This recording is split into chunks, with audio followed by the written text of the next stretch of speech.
But after the polls are closed and we do a briefing in here next, and maybe we can have a little bit more discussion about that. Okay, and then one last quick one on the budget. Of course, you mentioned the House Republicans are out with their budget today.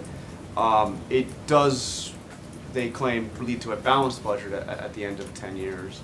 You might say there's some gimmicks in there, but they have put that as a goal, and they claim they get to that point after 10 years. The president's budget does not do that. Does the president view a balanced budget as a goal, as something that should be strived for? Mm-hmm.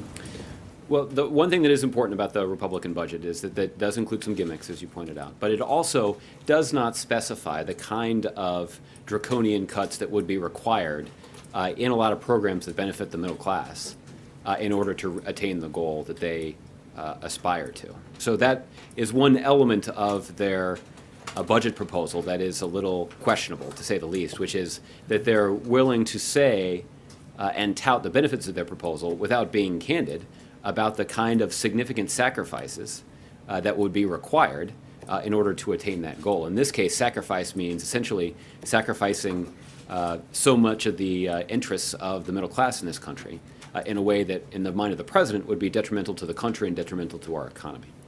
When it comes to deficit reduction and the president's budget proposal, a couple of things are merit pointing out.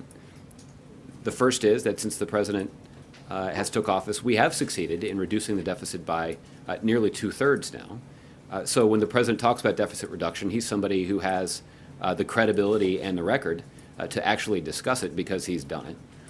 The second is, and I would admit on the front end that he's done that in some situations by working with Republicans. In some situations it's by working against Republicans successfully in the matter of raising taxes on the wealthiest Americans in order to make sure that they're paying their fair share in terms of deficit reduction.